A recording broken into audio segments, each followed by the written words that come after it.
Today we're looking at this very short, easy to read, existentialist novel by Albert Camus, The Stranger. Like I said at the beginning, easy to read both in English and in French, in part because of the word choices, the way in which it's written, and in part I think it has to do with the very notion that Meursault is himself the absurd man. There's not an awful lot of backtracking that you have to do in order to make sense of things. Characters kind of flit in, flit out. You get a sense of impression of a lot of surfaces, but not an awful lot of depth that you have to explore in this. This was a very important book for Camus, for many people who were studying existentialist literature, and some people took it, along with Jean-Paul Sartre's Nausea, as being in some ways the prototypical existentialist novel, the prototypical piece of literature showing us what an existentialist life would be like. I don't think that's actually the best read that one can have on it, in part because Camus wrote other works as well, including The Plague, which we're going to look at later on. But it does fit fairly well with his other main early work, The Myth of Sisyphus. So we're going to look at this one, and we'll spend about an hour on it in this lecture. One of the things you could start with to begin with, if you've read The Myth of Sisyphus, which is about the absurd and the type of way of life we ought to embrace in the face of absurdity, you can ask yourself, is the main character of this novel the absurd man? Is Camus putting forth here a hero for the existentialist, a model that we ought to follow? Or is something else going on? Is this a good fit with the Myth of Sisyphus? Or are these projects that are connected but going off in different directions? I think if you look at some of the characters, particularly at this main character, Meursault, and you look at what is going on within the work, the answer is actually a highly qualified yes. This represents one way of looking at the absurd man, but by no means the only way and not even the best way. But we'll get to that a little bit later. When you're looking at a novel, one of the things that you want to do is not only try to cull out the philosophical meat, the kernel of it, but to look at how things are depicted, particularly with Camus. If you remember in Myth of Sisyphus, in discussing absurd creation, Camus says that philosophy and literature or art have to sort of fuse together, that we're no longer in the time of the abstract philosophical system. We're now in the time where philosophy, life, and literature kind of flow in together as ways of taking a stand, ways of experimenting and exploring. The type of charting of experience and reflection that a philosopher does is more akin to what is going on in the mind of the novelist or perhaps the poet or the short story writer, maybe even the sculptor or the artist, the painter, than what was going on in the mind of a previous time philosopher, when there were supposed to be systems and everything should be reduced to some sort of set of propositions. So, it is tempting to try to read Meursault as Everyman, but part of the point that Camus was making in the Myth of Sisyphus is there is no Everyman. The absurd takes that possibility away from us. So what is going on in this work? Well, we get to see some portions of the life of the main character. It's told through his eyes, this guy Meursault, who's not a particularly good guy, not a particularly bad guy. As a matter of fact, he's somebody who in many ways lacks convictions, is kind of floating on the surface of life. What else can we say about it? Well, we're seeing the world and we're seeing other people through his eyes, And eventually we get to see his reflections on himself and his own life as well. But we don't get any really sustained ones until the very end, I think. The central act that is the pivot, it's actually, thematically, the way that the very book is set up, you have part one and part two. The central act that actually binds them together is this we're going to use this word absurd a lot, but in some ways you could say irrational rather than just merely absurd, or in the character's own eyes, not entirely explicable killing of another human being, an Arab with whom he has some sort of tangential connection because the Arab is a friend of another guy who is at odds with Meursault's friend, Raymond, and they're kind of fighting by proxy, you might say. And that's sort of a good way of understanding the whole novel. A lot of things are happening by proxy. So, let's talk about this guy Meursault at first. What can we say about him from the very start? Well, he works in an office. We know that early on because he has to ask off. Why? Because his mother has died. His mother used to live with him, but she's been sent to an old folks' home some distance away. He's living in North Africa. And what about the rest of his family? He has no other family. So he's a fairly isolated type. His father died a long time ago. We don't know much about him from the novel.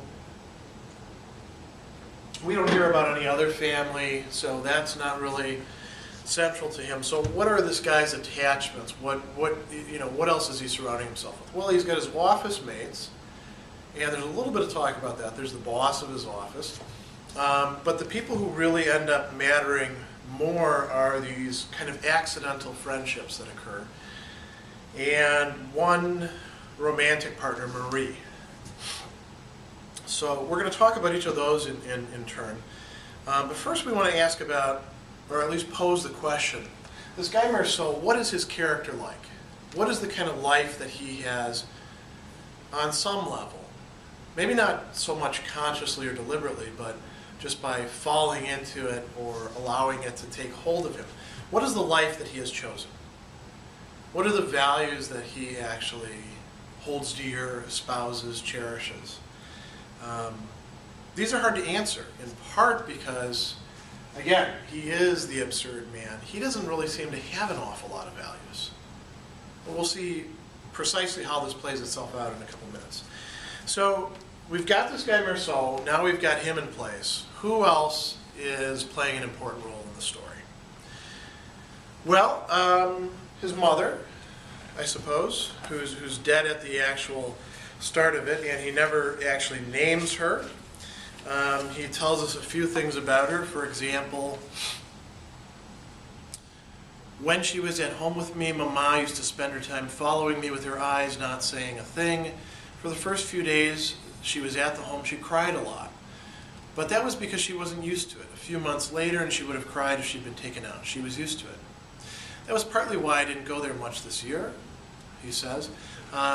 She develops friendships at the home. She's connected with her son, but not in any deep way that makes him, express missing her, or her, in fact, missing him either. There's a little bit of reflection at the very end where he says, for the first time in a long time I thought about Mama. I felt as if I understand why at the end of her life she had taken a fiancé, why she had played at beginning again. Even there in that home where lives were fading out, everything was a kind of wistful respite. So close to death, Mama must have felt free then and ready to live it all again. Nobody had the right to cry over her. So she's a woman at the very end of her life in this novel, and there's no reflection on the meaning of her life, what happened before the home, what she was like as a young woman.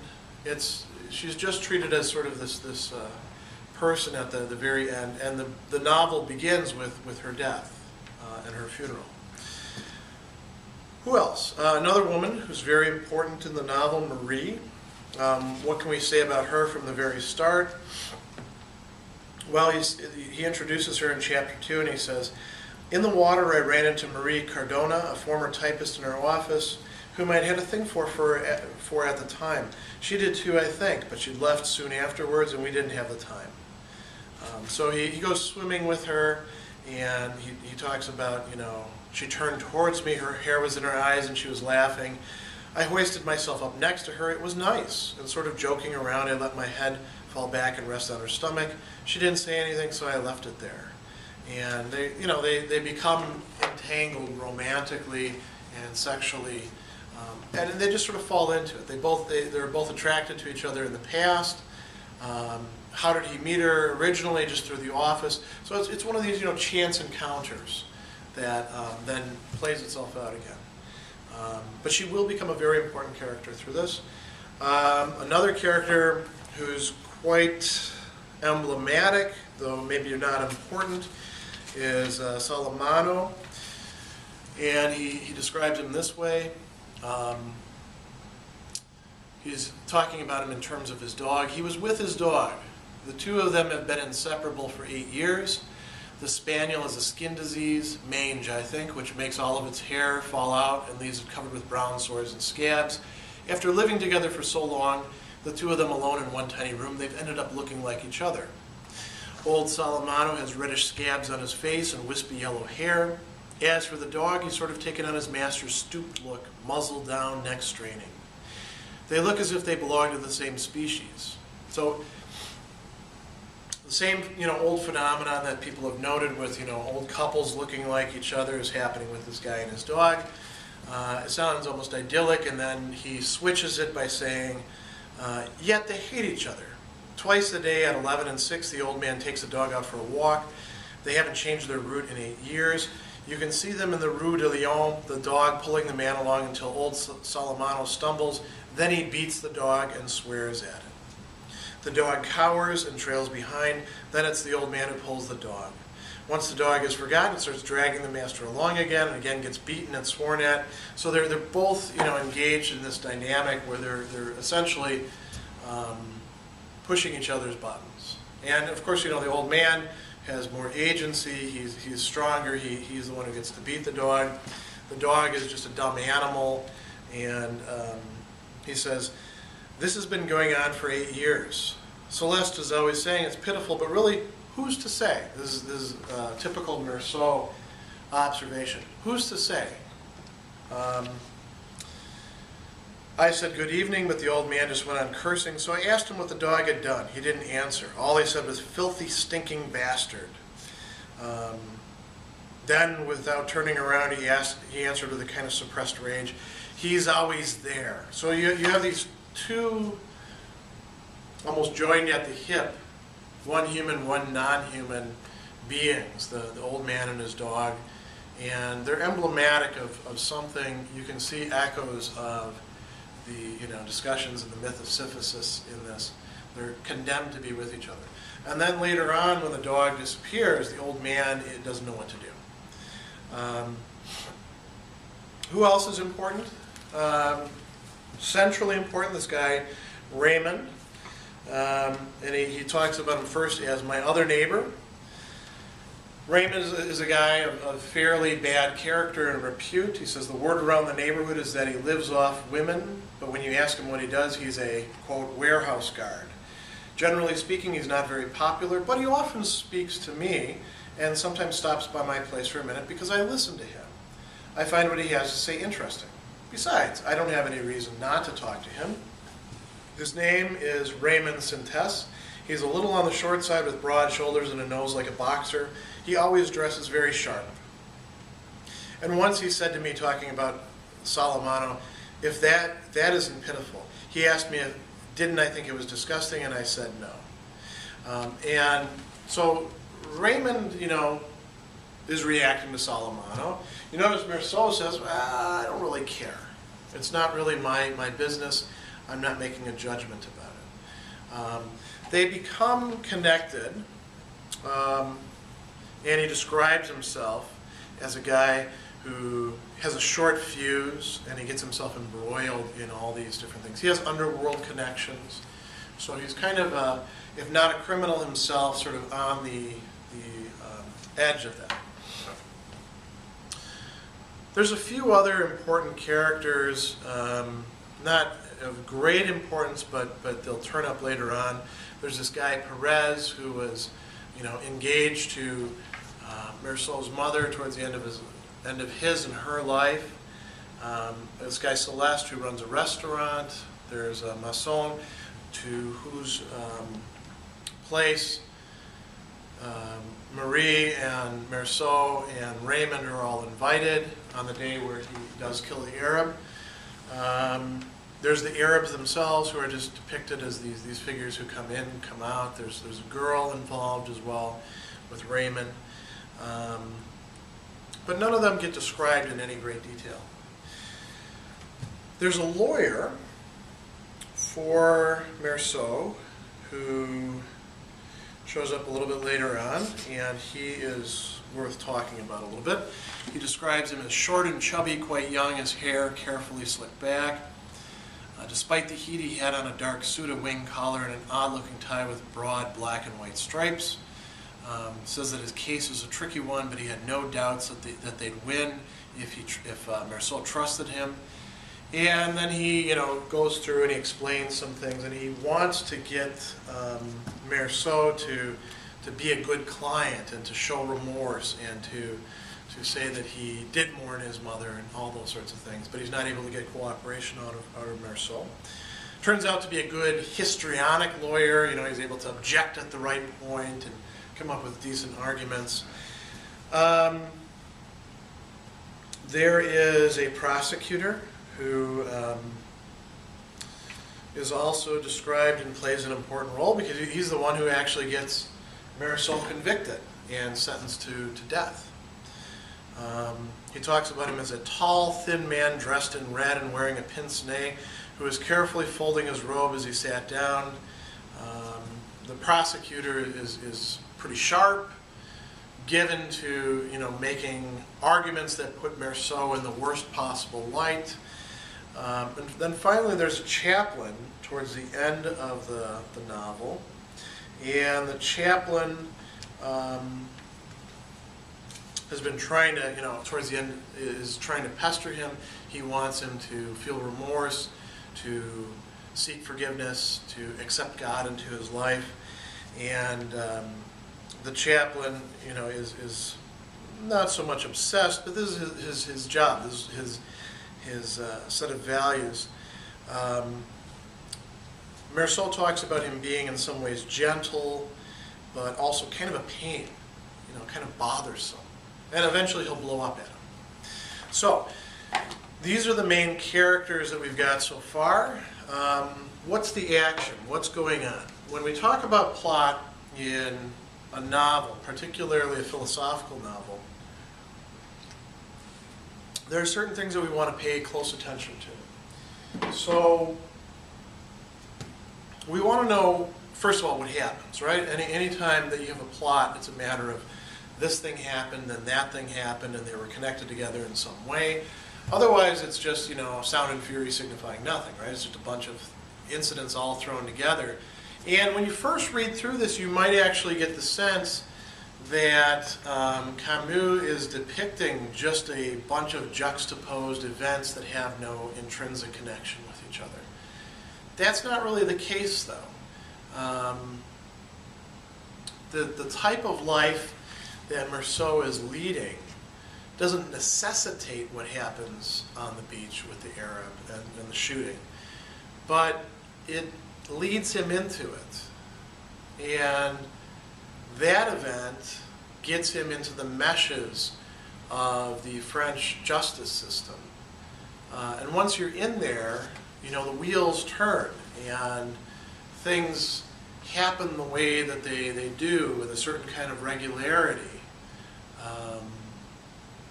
So I don't think that this book is depicting just a kind of meaningless life where, first this happens and then this happens and this happens and none of them have any connection to each other. I think it's depicting a state like that at the beginning, gradually flowing into something that you could think of like a mechanism. So there's what happened, and then we can also ask, what is being experienced? Watching something happen is something a little bit different than just, being a spectator. There's experiencing something when you have some sort of personal investment in it. And again, I think you could look at this novel as having a progression of somebody who gradually comes to realize his own investment in his own life and the people around him and the world. And it doesn't make sense to him. It is still absurd in the very end. But there is some sort of element of personal experience rather than just being a spectator to it. Again, with a philosophical novel, you can ask two other very important questions. So you've asked what happened or what was done, what was experienced, what was reflected on. What do the characters, or at least the main character, what do they think about? What do they meditate upon? What do they obsess about? What do they come to realize? And that leads us to the last important question. What was learned? Are there any lessons here? And that's where it gets really interesting. I mean, if it's supposed to be an absurdist, atheistic, existentialist text, then you might say, well, nothing should be learned, right? Or the only things that should be learned is that life is absurd and without meaning, and try not to shoot any Arabs or anybody else so you don't get in trouble. But I think there is something more learned and conveyed in this novel at certain points. It's kind of fragmentary. There's not a coherent picture as there might be in some other philosophical works of literature, but there are some things being learned along the way. So let's run through the plot now. What actually does occur in this novel. So we begin in chapter 1, in part 1, with his mother's vigil and funeral. And there's a lot of great description used there to talk about what the night is like, what the day is like, all these little incidents that are going on. And you get the sense of, a fairly typical scene. There's this sense when we're dealing with death that everybody should be very attached to the deceased, that they should spend a lot of time remembering them, that they should be heartbroken, shaken up inside, regretting all the things that they didn't do or didn't say. And just as much in the 1930s and 1940s as today, that's often not the case. I mean, I'm not saying that ought to be the case, that sometimes we don't feel grief in the way that people expect us to, and sometimes we don't even feel much grief at all when somebody dies. But that is part of life. And Camus, when he was talking about in the Myth of Sisyphus, how the absurd pops out at us at different moments, how we can realize our existence as absurd. He talked about death, and I think that just as much, you've got this great description in here of this vigil that he's supposed to participate in, and it really is absurd because his mother wasn't religious, he's not religious, and yet this is a tradition that's being carried on, and you've got like an entire almost Greek chorus of older people from the home who are her friends, some of whom presumably are religious and some of whom presumably are just doing it because it's tradition. And there's a kind of pageantry to it, but you're wondering, why the hell are you doing this? What is anybody getting out of this? You can ask these kind of utilitarian questions about it. And everybody can have a response. Some people can say, well, look, it's tradition, tradition matters to me. Well, that makes some sense, but it may not make sense to this person over here. The person over here may say, look, I don't get why we're doing this at all. I think I'd rather have brunch and chat about, you know, what the person's life was like. And this is a common problem, not just for French people or for, you know, 21st century Americans. You see debates about this in ancient China having to do with the rituals that were involved in mourning somebody. You see discussions of this everywhere. So this is an important beginning. And you have this character, Meursault, who is quite unattached to his mother and her predicament. So the funeral goes on, and then in the next chapter, it's Sunday, and he's back home, and he is out and finding stuff to do. And the first thing that he finds to do is to meet up at the beach with this woman, Marie. And he tells her, you know, he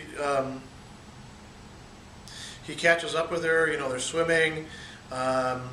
He asks if she wants to go to the movies that evening. And she says, yeah, okay, let's go on a date. And they get dressed, and she sees him wearing a black tie, and she says, what, are you in mourning? And he says, yeah, mother died. So she wanted to know how long ago, and he said yesterday, and she gave kind of a little start. It's a little weird to want to go to the movies, but, you know, again, if you know what people are like when they are having, you know, people close to them die, their responses are all over the map. There's no one single response. I remember that myself, you know, come from a big family, you have a lot of people die, and sometimes you'd get announced, you had no way of going there, that so-and-so had died, and you'd say, well, I'm not going to be able to make it to their funeral. And sometimes you'd feel bad, say a prayer for them, you know, remember them, and sometimes you were in the middle of something, and sometimes you just didn't feel like doing it at that time. Now is not the time for me to sort of reflect on my own stuff at great length, but I'll say that, you know, my father died when I was a child, and I remember still quite vividly being in the back of a car and my aunt telling me, after a long illness that he wasn't able to shake, and even at the Mayo Clinic they weren't able to deal with. We knew the writing was on the wall, and I felt like there was something expected of me, and all I felt was sort of a sense of heaviness. And when my mother died, it was somewhat different. I was thrown into all these different things that had to be taken care of, and preparations, and I never really broke down and cried, even though I loved her during that time. And you feel these senses of almost like distancing oneself. And it's not shock necessarily. It's maybe there's something wrong with those of us who don't immediately grieve, like Meursault. But you get a sense that there's no understanding that this would actually be the wrong thing, except on the part of other people, like looking at him and saying, oh, he's not a loving son, he's not caring, he's a bad person. But if a person doesn't actually feel it, should they cultivate the outward appearance of it? Meursault doesn't even seem to consider that question. It will come up later on when they're debating about these things at the trial. Chapter 3, he's back to work. In chapter 3, we meet Solimano and his dog, and we meet Raymond, and we come into Raymond's predicament. Raymond has a girlfriend who he believes, he's actually sort of keeping her, you know, he's paying for her place, and he believes that she's cheating on him, and he got into a fight with her brother the other day on the streetcar. They're Arabs, Moors, he says, sort of using these interchangeably. So there's some bad blood going on. And he brings in Meursault. He tells him the story. He wants to get his take on it. And he brings Meursault into his problem and makes him part of his response. And Meursault doesn't resist. Meursault goes along with it. And we'll look at that in a moment. Chapter 4, Raymond actually has a trick played. He gets a girl to come to his place, and then he beats her. And somebody calls the cops get involved, and Meursault doesn't want to get involved himself, but then he ends up sort of testifying on Raymond's behalf.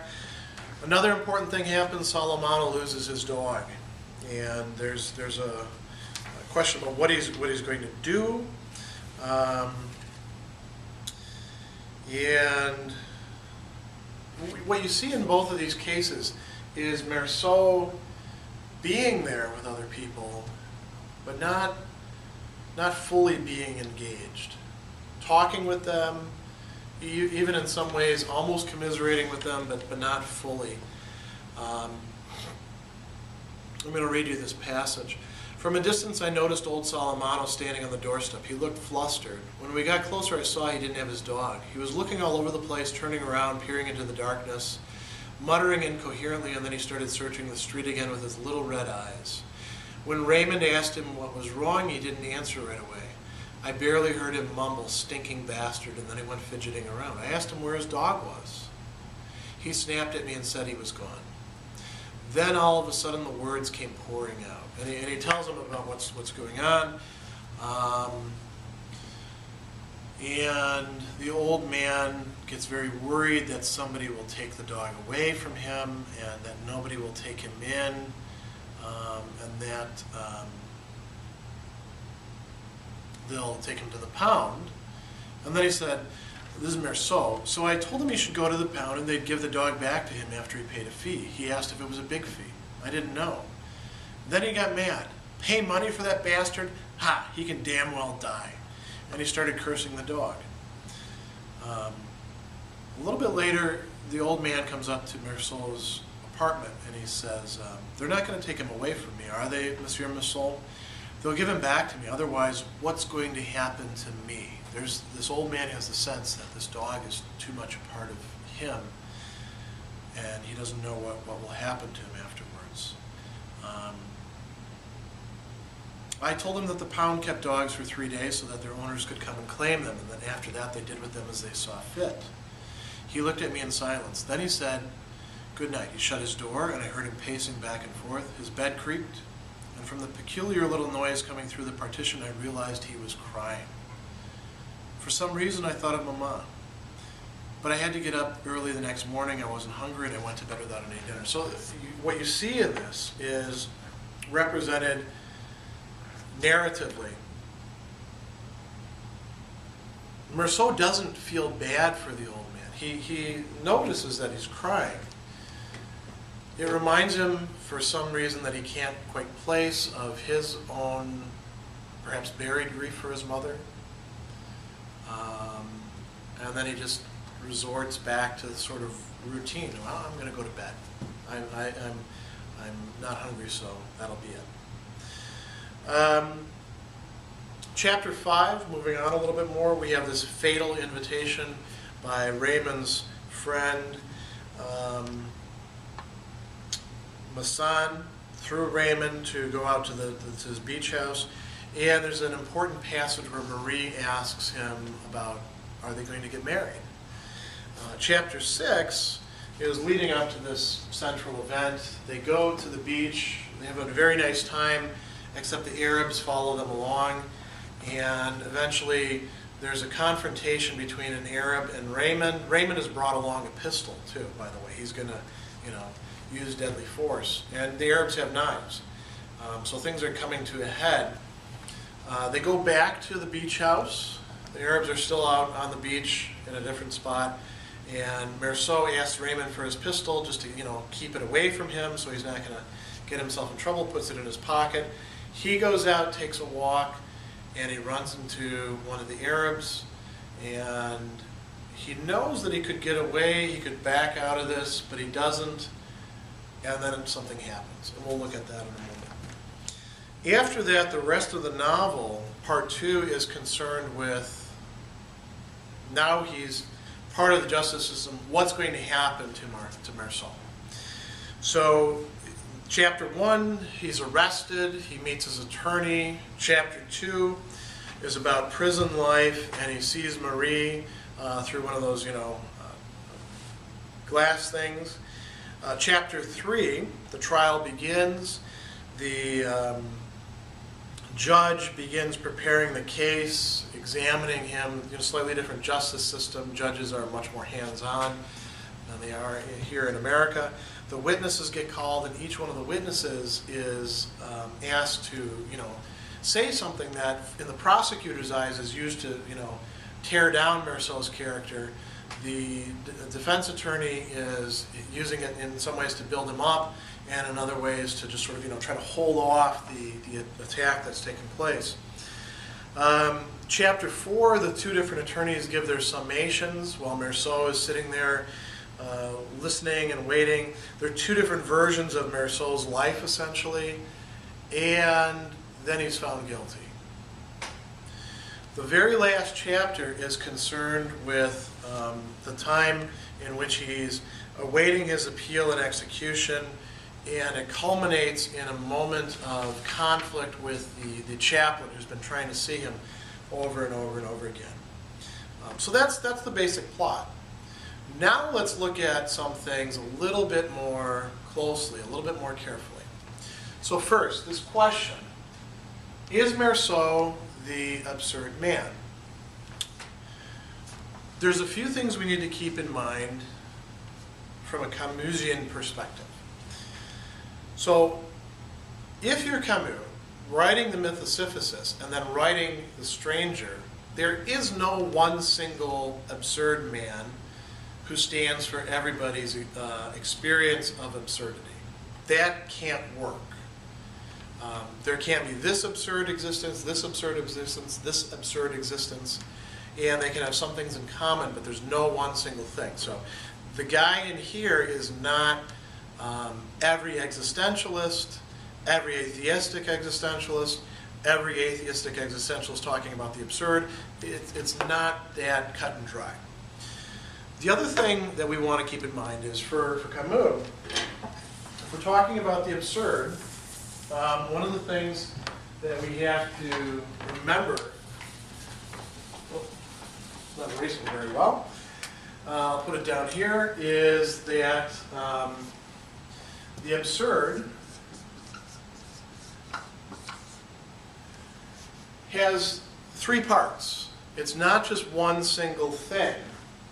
It has to do with the relation between the human being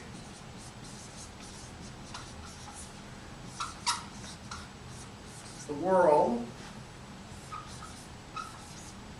and the connection between the two of them. What Camus tells us in Myth of Sisyphus is that the absurd, on one pole of it, is the human being who is rational, who expects things to be rational, to fit our conceptions for the world to be a familiar place, who is also motivated by a desire for a nostalgia for rationality, for sensibility, for things working out the way that they ought to. At the same time, what is the world like? The world is irrational. Even the world of other human beings, composed of those other selves who are themselves wanting things to make sense, to be rational, insofar as they're the world and not oneself, are irrational. They controvert one's desires. You see that really clearly in this, where over and over again, Meursault is being offered a chance to sort of fit into somebody else's scheme, to fit into somebody else's understanding of how things ought to work, and he's rejecting that. He's saying, hey, I don't want that. That's not me. That's part of absurdity as well. The disconnect or the disjunction or the lack of equivalence, however you want to put it, the bad relation between, I'm going to put like a big mess here, right? Between the human being and the world, that is also part of the absurd. So you have three poles: human being, world, the disjunction or discord between them. all of those together comprise the absurd. So take any one of them out of the picture, and you no longer have absurdity. You have to have a subject, you have to have a world, and you have to have the failure for them to line up properly together. So is this happening in Meursault's case? I think, yeah, you can say this is happening in Meursault's case. And it's something that isn't happening so much at first, except, he goes off to the funeral and he's wondering, what the hell am I doing here? Why are we traipsing along in the sun? It's beating down on us and we're sweating. And, he's asked, do you want to open the coffin and look at your mom? He's like, why do I want to do that? He's already experiencing an absurd world to self-relation in that. Another thing that we can ask if we want to say that Meursault is the absurd man, does he fit Camus' ethics? Camus talks about the need to live without appeal, to withstand this absurd existence, even while other people are sort of like demanding that you do otherwise. I think in this respect, actually, Meursault does fit the type pretty well. He's living without hope, although at the very end, he gets rid of the hope that he has vanishes. So maybe you can say that he's not fully the absurd man until the very end, but he does fit Camus' ethics fairly well. The other thing, though, is he lives an isolated life in many respects, in the middle of other people. And here I'm a little bit troubled, because in some of Camus' later works, especially The Plague, and in his notebooks, you see that others matter to him. That he's got, one only lives one's own life as a self, but that doesn't mean that one has to be so isolated as Meursault is. There's no intrinsic reason for an atheistic existentialist that says that you can't do that.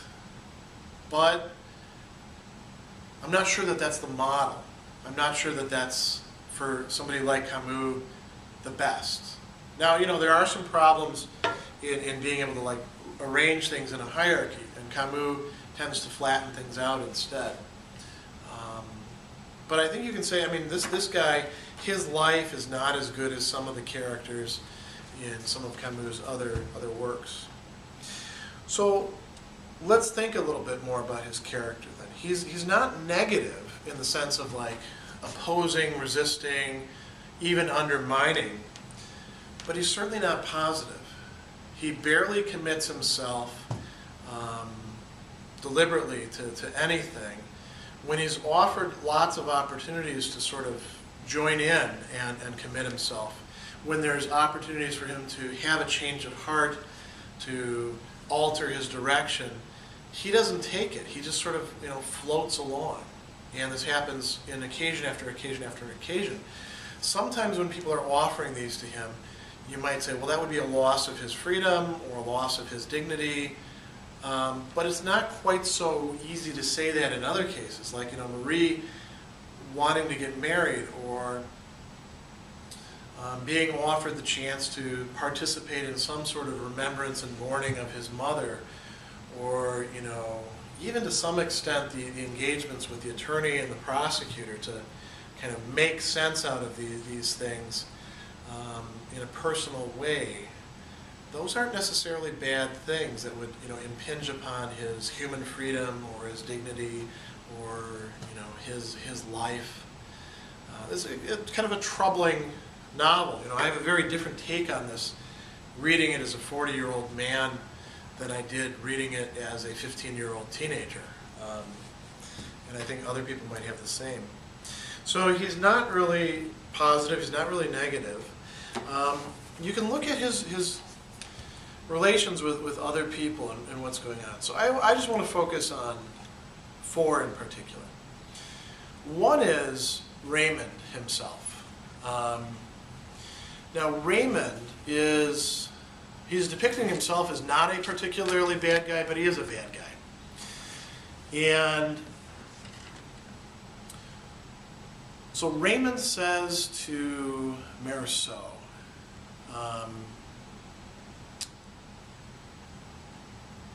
this is Meursault describing it.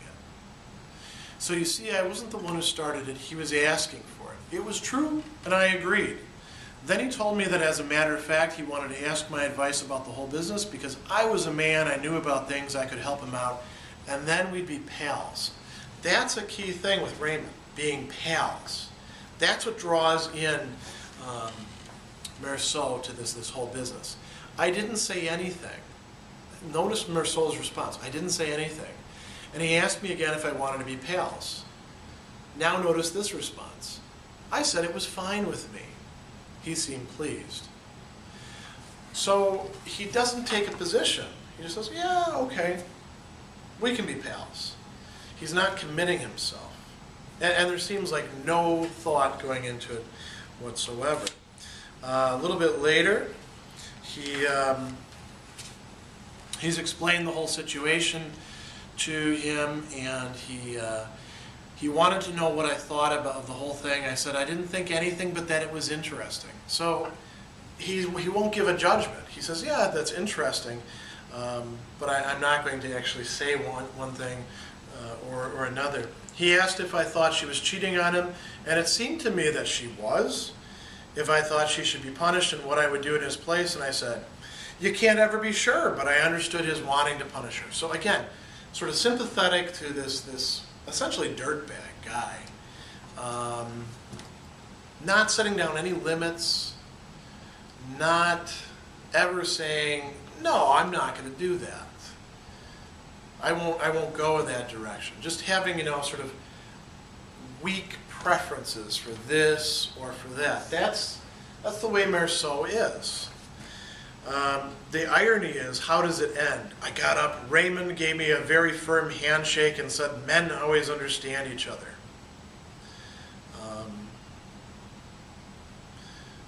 He says, now you're a pal, Meursault. And again, and said it again that it struck me. He repeated his remark and I said, yes. I didn't mind being his pal, and he seemed set on it. This is after he writes a letter setting up this woman to come to Raymond's place to, get beaten up, to have him take revenge on her.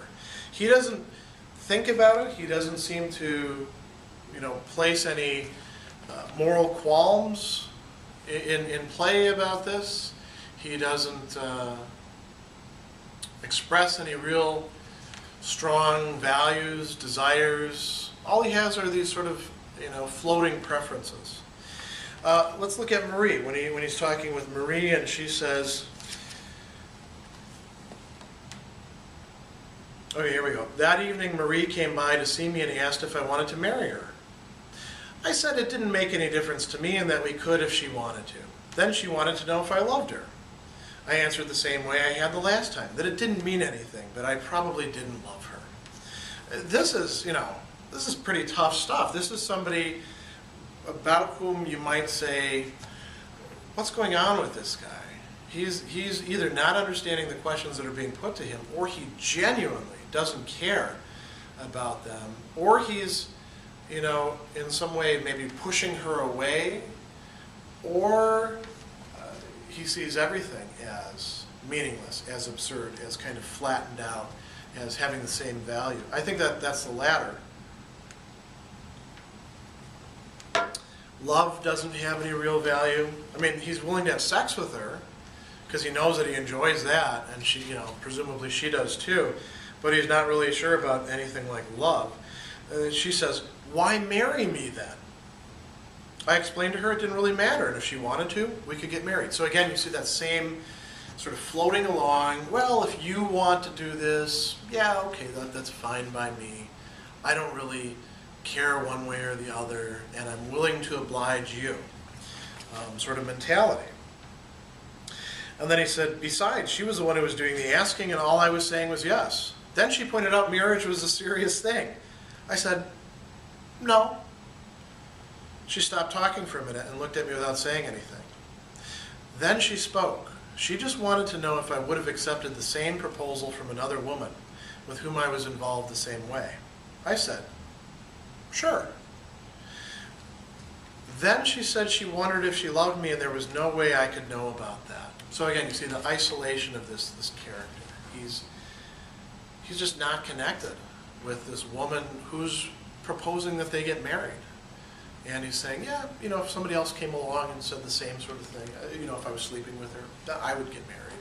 That's fine, if she was insistent enough about it. You can't even really talk about his character so much as just lack of character. If we look at, well, I'm going to skip ahead, actually. We'll come back to the chaplain and absurd life. Let's look now at the act of firing the pistol, which is pivotal to this whole story. So, how does the Arab die? He's on the beach. He's got Raymond's gun.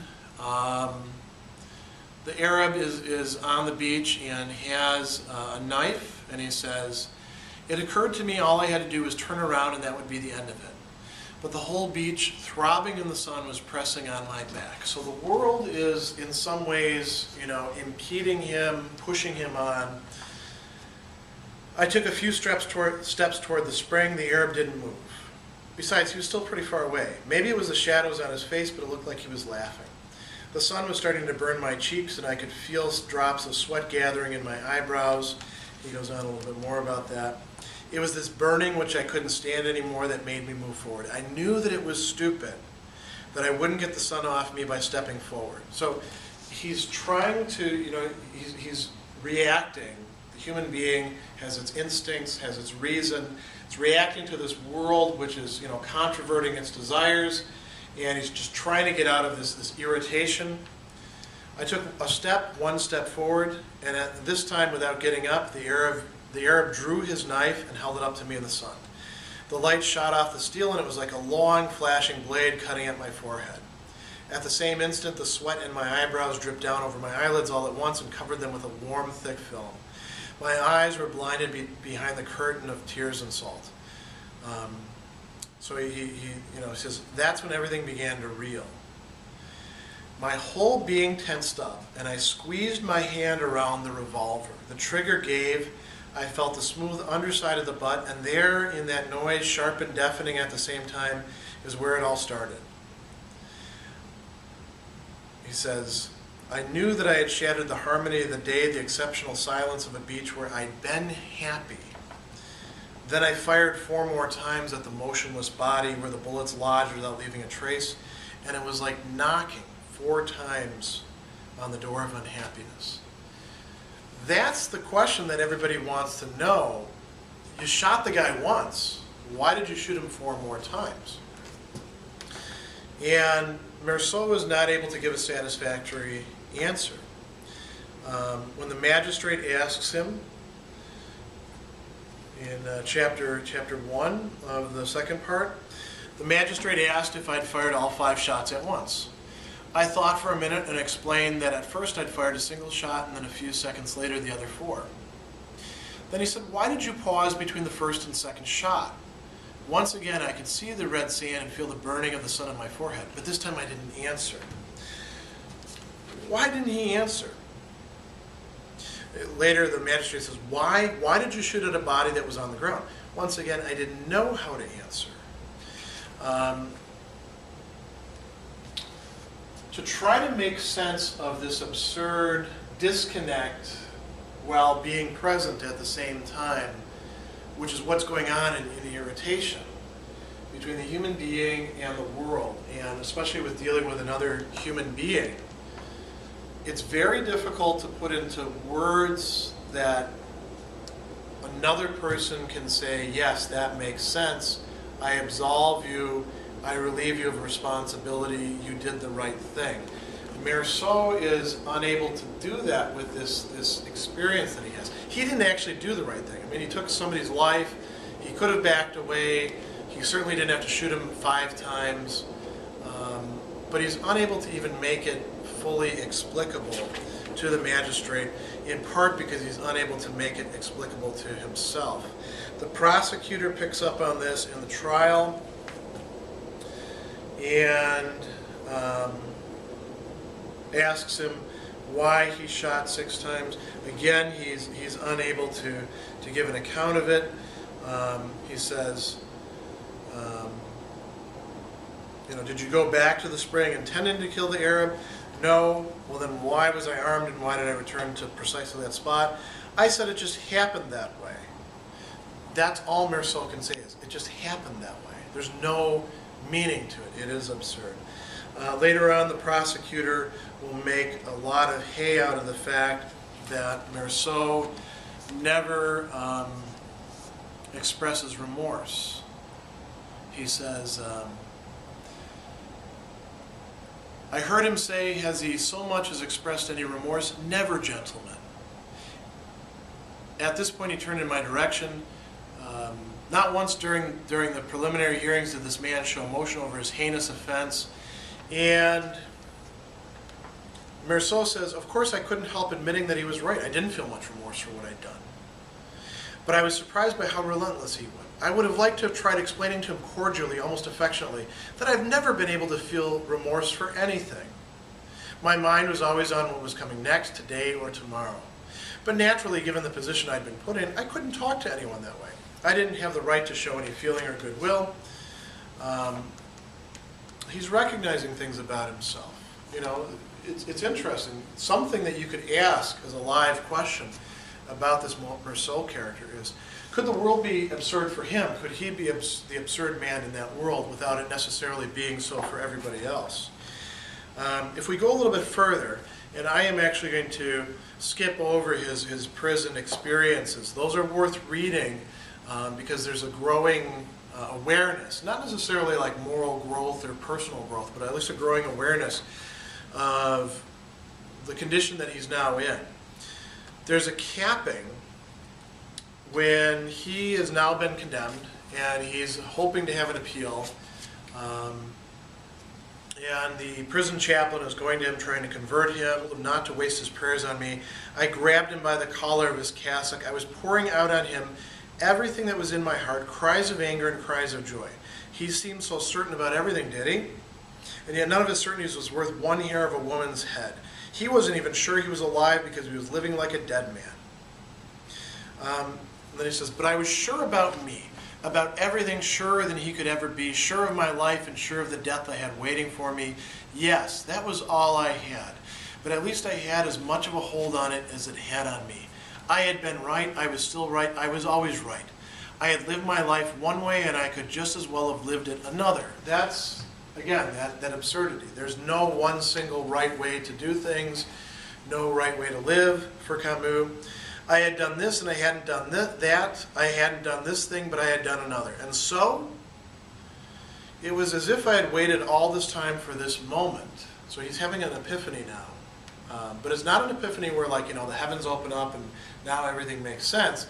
It's going to be an epiphany of things not making sense. Nothing mattered, and I knew why. So did he.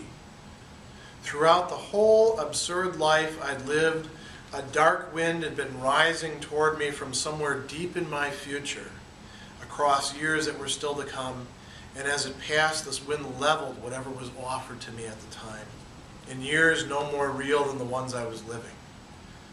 What did other people's deaths or a mother's love matter to me? What did his God or the lives people choose or the fate they think they elect matter to me when we're all elected by the same fate, me and billions of privileged people like him who also call themselves my brothers? Couldn't he see that? Everyone was privileged. There were only privileged people. The others would all be condemned one day, and he would be condemned too. There's a sort of flattening out, a erasure of difference between values. He says, Solomano's dog was worth just as much as his wife. What he's saying, there's a beautiful metaphor too, this dark wind coming out of his future, leveling everything in its path. Death is coming for everybody. That's the end, ultimately, of absurdity. for at least that human being who's extinguished from the world, which will go on without him, which existed before him, and which will not actually miss him. What does anything matter in that case? That's the realization that he has, and it's a realization that you might say consolidates the way of life that he has been carrying on. So he's refused, not even refused, again, that's too strong, that's too positive of a negative way of putting it. He has not engaged himself over and over and over again in opportunities that lay before him to commit himself, either a yes or a no. He just has, he said, well, I don't know. I'll go along with this, and then I'll go along with this. Until he comes to that crux moment of absurdity where he's confronted with the Arab, and he does shoot him once, and then he shoots him 4 more times. And he's not able to ever explain that. None of that, ultimately, for this character, matters, or has value, or has sense. And what does that sort of experience do for him? Well, this is interesting. He says, as if that blind rage had washed me clean, rid me of hope for the first time in that night alive with stars and signs, I opened myself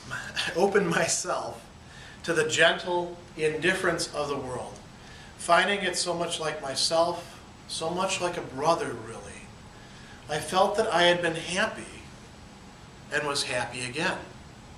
For everything to be consummated, for me to feel less alone, I had only to wish that there be a large crowd of spectators the day of my execution and that they greet me with cries of hate. So what do you have going on here in the end? Something very similar to what's going on at the end of the Myth of Sisyphus, that we must imagine Sisyphus happy. This is a guy who's not only being imagined happy, Camus is telling us in his own words, he has been happy and he is happy, and that happiness can exist and can take root out of the very discordance between the human being, the irrational, absurd human being, the irrational, absurd world. They exist in a kind of fraternal, cordial relationship, even when it's a matter of a world full of hate by others directed at him for something he can't even explain or understand. So, again, the question that I think we have to ask about this is Camus staking out a ground here that's supposed to be the representative experience, the representative character for his particular brand of existentialism? Or is this a sort of stepping point, or perhaps a blind alley, and the other works might show us better what it is that Camus really has in his mind, in his heart, that he wants to communicate to us? But that's an open question, so I leave that for you to consider, and this is where we'll end.